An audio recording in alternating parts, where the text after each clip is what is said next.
say, okay, so how are you speaking to yourself? A lot of times when I'm talking to people, this is a good chat, isn't it? A lot of times, here's what I'll hear. They'll say, we'll get through this whole plan, and I'm feeling like they're excited. They're feeling like they can do it. Like, does that feel doable? Like, tell me what part of this day is not doable. Give me the excuse right now, and let's map it out. What is it?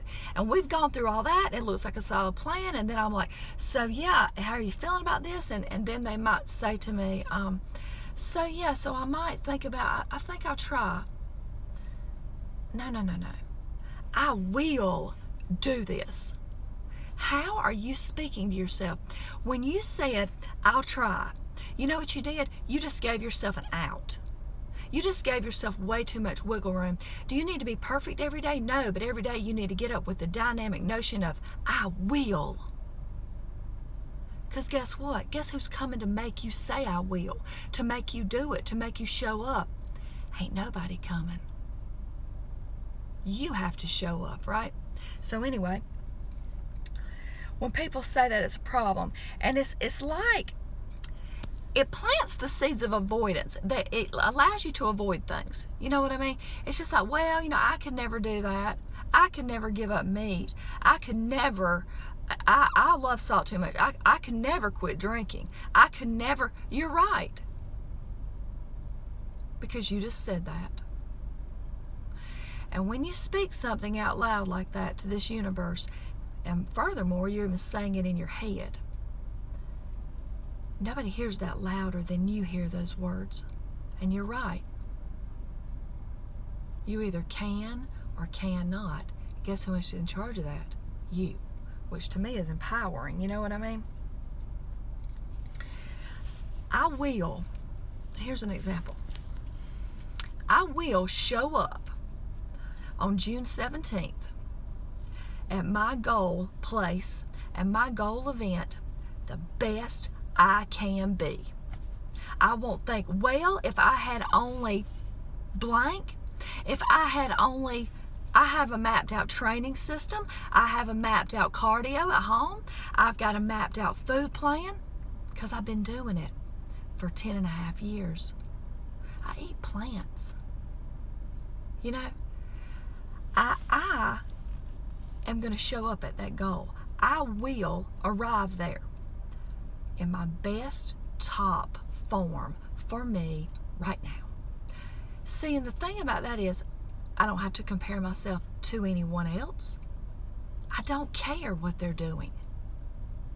I don't need an I am doing this for me.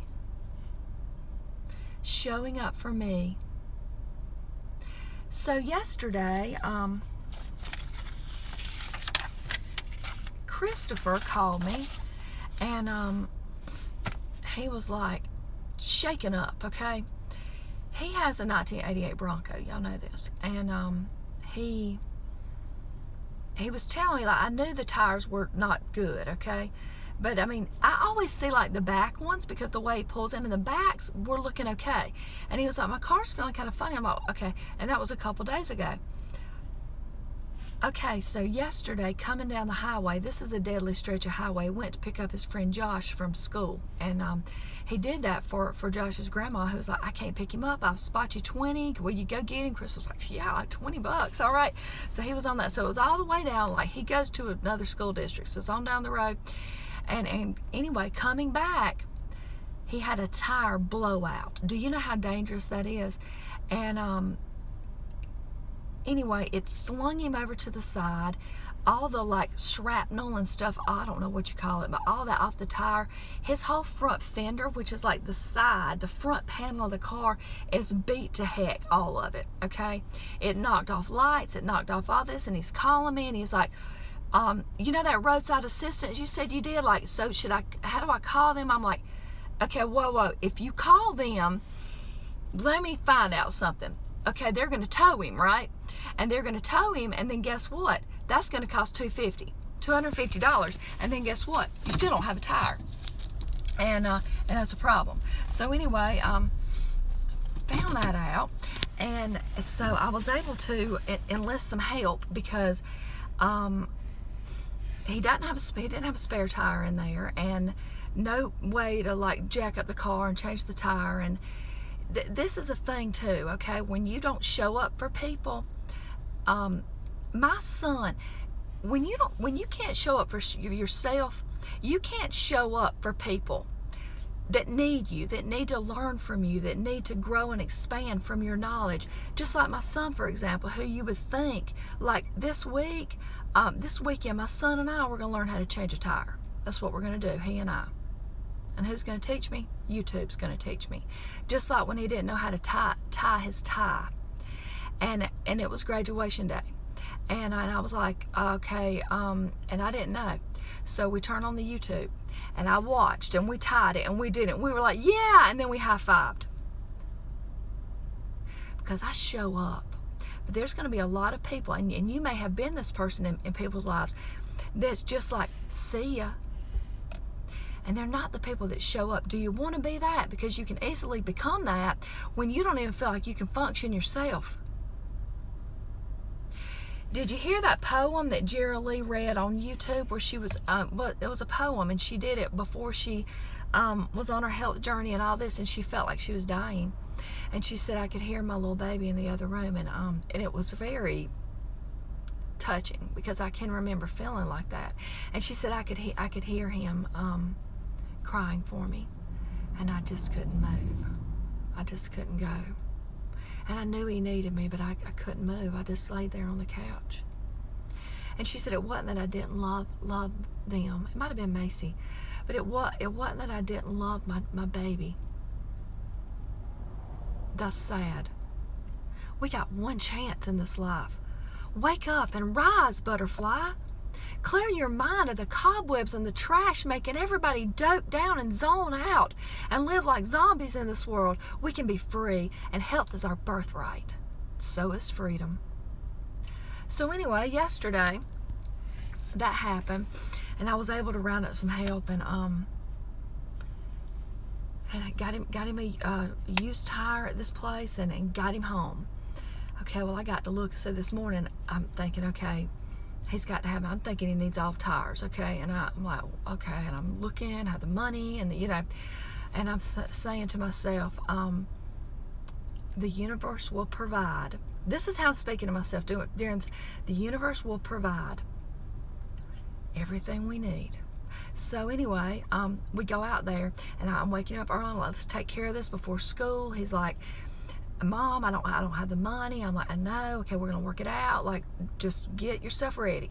So anyway, we go out and I'm like, okay, you go slow. You take the back roads. I'm gonna be behind you. Okay, be careful, because the other tire, when I looked at the front tire, I don't mean it's not necessarily that they're that bald, but I guess the front end's been out of alignment a long time, and actually this wire, like almost like a coil kind of wire, like a fence, was sticking out.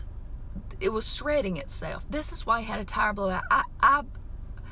Anyway, so we got out there, and we were gonna go, and the tire that we got yesterday was flat. It must have needed a plug. It was just like a used thing. Okay, so it was flat, and I'm like, okay, so anyway, we walked around the neighborhood because I was like, if somebody's got an air compressor, we can pump it up long enough to get there.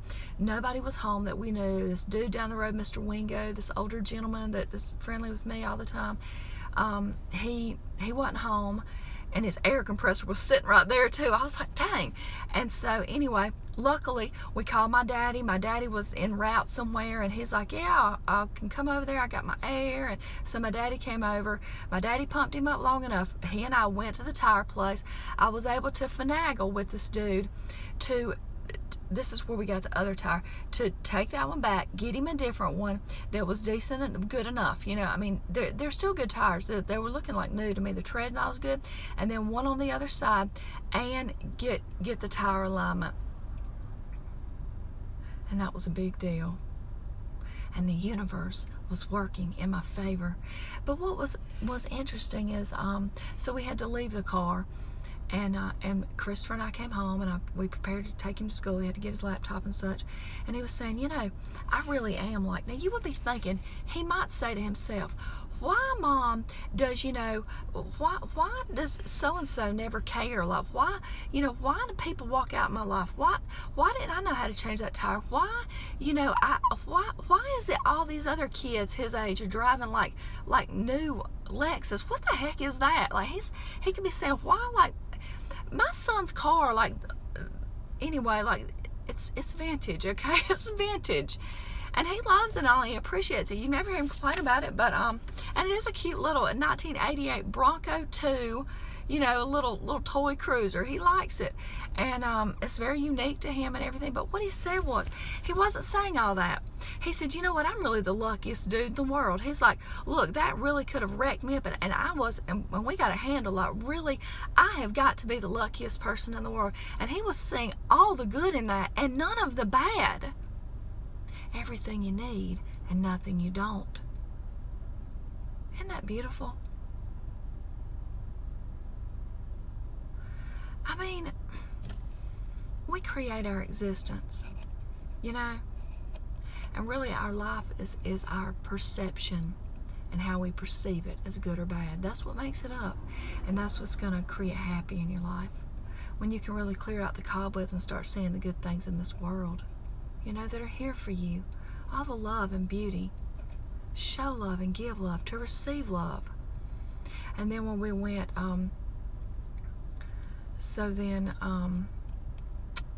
the front panels all busted up and all, and Mr. Scott and Christopher worked on that car, and I was telling Scott about it, and he was like, he found one. He immediately, of course, looking it up. He's the most helpful of all men in the world. And he's like, there's one at a junkyard. The front panel looks great. See, he's a handyman. He's like a body shop guy. He can build anything. He's like, it's $35. I'll get it for him. He's like, and here's what we'll do. Like, if we paint that, like, it won't match the rest. And see, when he and Christopher painted that Bronco back when he got it, Scott helped me out to help him get it fixed up. They never got to the top, like the parts of it are only painted. And he's like, here's what we'll do. We'll just sand it all, and he and I'll paint it all. And Christopher's like, look, like, I thought, like, and now I've got tires that ride, like, it rode so much better, Mom, and now, like, the whole thing will be painted. And he's like, it's just like, today's a great day. And I said, today's my favorite day. And those kind of situations where you can show up for yourself and you're in your complete mental capacity and you show up for people in your lives, it's bond building experiences of love. And that's what this world's about. Give love, show love, to receive love, right? What do y'all think about that?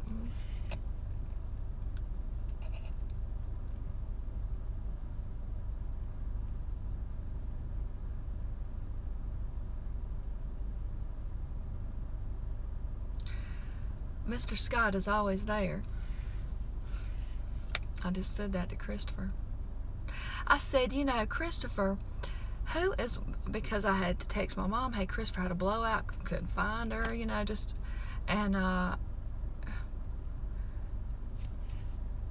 anyway, and I said, who can I always count on if something happens like that? And he said, Scott. Christopher is a good man, Lori. Do y'all like that story? And I was gonna tell that to Carly when I talked to her, and